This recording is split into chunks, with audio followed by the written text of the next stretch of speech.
अस्सलामु अलैकुम वरहमतुल्लाहि वबरकातुह। उम्मीद है कि आप सब बख़ैर व आफ़ियत होंगे। अल्लाह ताला आपको अपने हिफ्ज़ व अमान में रखे। फिर से एक नई वीडियो में आप सब का इस्तकबाल है। सबक नंबर 5 में हमने मुज़क्कर और मुअन्नस के एतबार से बात की थी। जिन हज़रात ने सबक नंबर 5 की वीडियो नहीं देखी, लिंक डिस्क्रिप्शन में मिल जाएगा, वहाँ से आप उसको देख सकते हैं।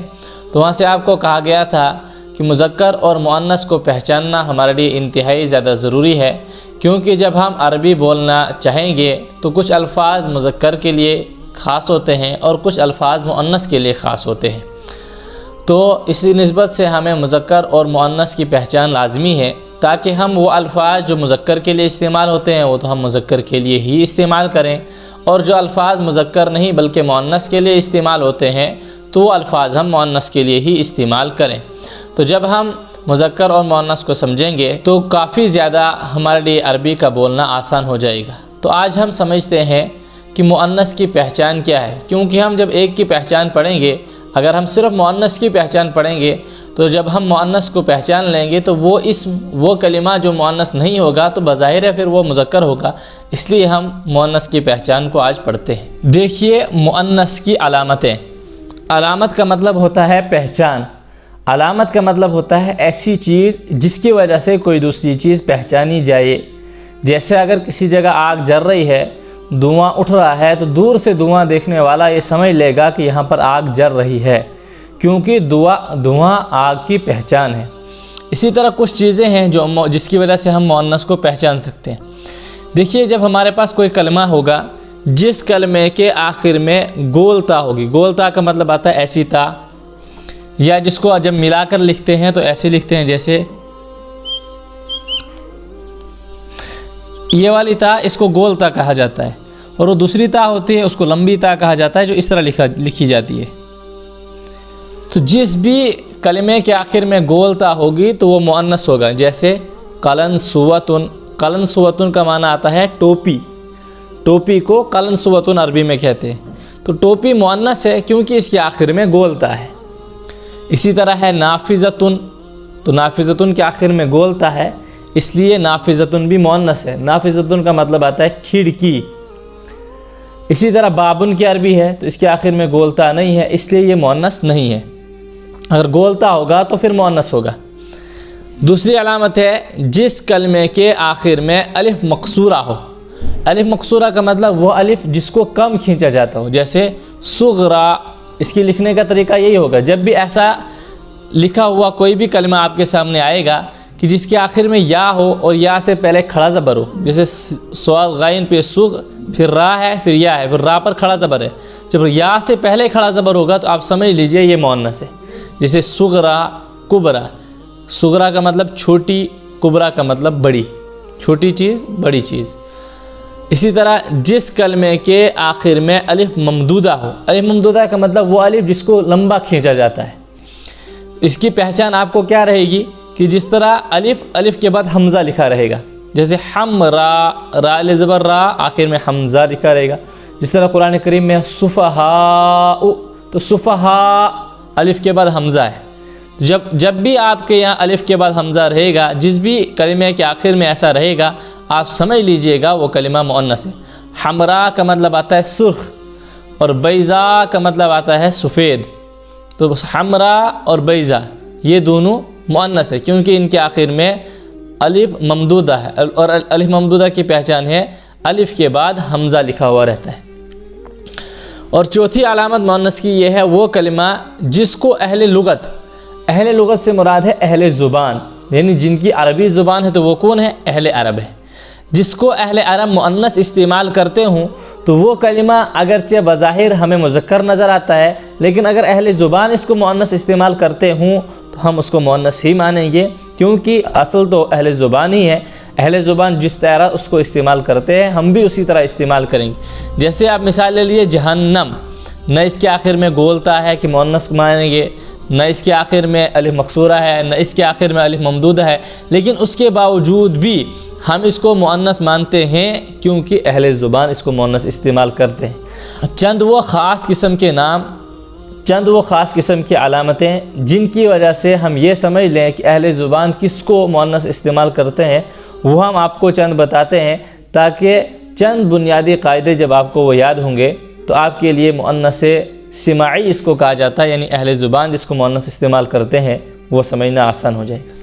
मुअन्नस सिमाई का मतलब होता है वो कलिमात जिनको अहले ज़ुबान यानी अहले अरब मुअन्नस इस्तेमाल करते हैं। तो नंबर 1 पर आता है वो तमाम अस्मा जो मुअन्नस के नाम हैं, यानी वो जो किसी भी मुअन्नस का नाम हो, चाहे वो जानवरों में हो या इंसानों में औरतों का नाम है, तो जो भी उन औरतों के नामों के लिए यानी मादा के नाम के लिए जो भी अस्मा इस्तेमाल होते हैं तो उनको हम मुअन्नसी मानेंगे। जैसे देखिए मरियम, ये औरत का नाम है, अगरचे इसके आखिर में गोलता नहीं है, अलिफ मकसूरा नहीं है, अलिफ ममदूदा नहीं है, मुअन्नस की अलामत कोई भी नहीं है, लेकिन औरत का नाम है इसलिए ये मुअन्नस है। ज़ैनब, इसके आखिर में भी न गोलता है, न अलिफ मकसूरा है, न अलिफ ममदूदा है, लेकिन फिर भी मुअन्नस है क्योंकि ये मुअन्नस का नाम है। इसी तरह कुलसूम है, इसी तरह रुकैया है, ये नाम होने के साथ इसके आखिर में गोलता भी है। तो इसका मतलब ये है कि मुअन्नस के नाम में कभी तो अलामत रहेगी ज़ाहिर में, कभी ज़ाहिर में अलामत नहीं रहेगी, लेकिन फिर भी उसको मुअन्नस ही पढ़ेंगे क्योंकि अहले ज़ुबान इसको मुअन्नस इस्तेमाल करते हैं, चाहे जाए बज़ाहिर के अंदर इसमें कोई मुअन्नस की अलामत पाई न जाती हो। दूसरे नंबर पर वो तमाम अस्मा जो औरतों के लिए ख़ास है, यानी वो अस्मा जो औरतों के लिए बोले जाते हैं, अगरचे उनमें भी ज़ाहिरी एतबार से मुअन्नस की कोई अलामत नज़र नहीं आती।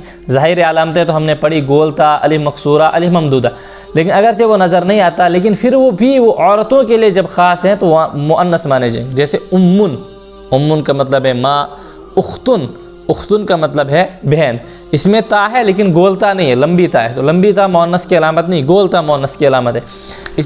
इसी तरह है बिनतुन, लड़की, तो बिनतुन के आखिर में लंबी ता है, गोलता नहीं, तो ये भी मुअन्नस की अलामत इसमें नहीं है, लेकिन ज़ाहिर में इनमें कोई भी मुअन्नस की अलामत नहीं, लेकिन उसके बावजूद भी अहले ज़ुबान इसको मुअन्नस इस्तेमाल करते हैं क्योंकि ये नाम औरतों के लिए खालिस है। मुअन्नस सिमाई में नंबर 3 है वो तमाम अस्मा जो किसी शहर, कबीले या गाँव के नाम हो, यानी वो अस्मा जो किसी गाँव का नाम हो, शहर का नाम हो, किसी कबीले का नाम हो, अगरचे उसमें मुअन्नस की अलामत ना हो, लेकिन फिर भी उसको मुअन्नस इस्तेमाल करेंगे क्योंकि अहले लुगत उसको मुअन्नस इस्तेमाल करते हैं। जैसे मिस्र, इसके आखिर में न गोलता, न अलिफ मकसूरा, न अलिफ ममदूदा है, लेकिन फिर भी मुअन्नस है क्योंकि अहले लुगत इसको मुअन्नस इस्तेमाल करते हैं। कुरैश, इसमें भी आखिर में कोई मुअन्नस की अलामत नहीं है, फिर भी मुअन्नस है क्योंकि अहले ज़ुबान इसको मुअन्नस इस्तेमाल करते हैं। और चौथा, इंसान के जो आज़ा डबल हैं इन पर दलालत करने वाले जो भी अस्मा हैं उनको अहले ज़ुबान, अहले लुगत मुअन्नस इस्तेमाल करते हैं, अगरचे बज़ाहिर इनमें कोई मुअन्नस की अलामत पाई न जाती हो। जैसे इंसान के हाथ डबल हैं, यदुन, तो ये भी मुअन्नस है अगरचे इसमें मुअन्नस की अलामत नहीं है। सुदगुन, सुदगुन का मतलब आता है कनपट्टी, तो कनपटियाँ इंसान की डबल हैं, अगरचे इसमें मुअन्नस की अलामत नहीं है, फिर भी मुअन्नस है क्योंकि अहले लुगत इसको मुअन्नस इस्तेमाल करते हैं। हाजिबुन, इसका मतलब आता है भुएँ, तो ये भुएँ जो इंसान में ये भी डबल है। खदउन, इसका मतलब आता है गाल, तो इंसान की गाल भी डबल है। कदमुन, पाँव भी इंसान में 2 हैं, तो इसलिए जो भी इंसान के आज़ा में डबल आज़ा होंगे तो उनको अहले ज़ुबान मुअन्नस इस्तेमाल करते हैं, इसलिए वो मुअन्नस ही इस्तेमाल होंगे। तो आपने देखा कि हमने आपको मुअन्नस की कुछ पहचान बताई कि हम मुअन्नस को किस तरह पहचान सकते हैं कि कौन से अस्मा मुअन्नस है, कौन से मुअन्नस नहीं है, तो मुख्तसर से पहचान आपको बता दी गई।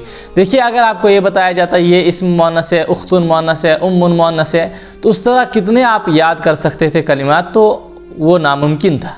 इसलिए बेहतर ये होता है कि कोई हम फार्मूला ले लें कि कोई इसकी बुनियादी कायदा होता है, ग्रामर होता है इसलिए पढ़ाने के लिए, ताकि हम उसको जब समझ लेंगे तो उससे हमें क्या होगा, रहनुमाई मिल जाएगी।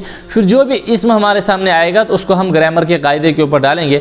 जिस तरह आप देख लीजिए बिनतुन, उसकी लड़की के लिए बोला जाता है, और हमने पढ़ा है कोई भी इस्म जब किसी मुअन्नस के साथ ख़ास हो तो वह मुअन्नस होता है, अगरचे इसमें मुअन्नस की अलामत नहीं है फिर भी हम इसको मुअन्नस मानेंगे क्योंकि ये किसके लिए बोला जाता है, लड़की के लिए बोला जाता है। खालुन, खालुन का मतलब आता है मामू, हम देखेंगे मामू है खालुन, तो ये मुज़क्कर के लिए बोला जाता है, इसलिए ये मुअन्नस नहीं है क्योंकि ये मुज़क्कर के लिए बोला जाता है।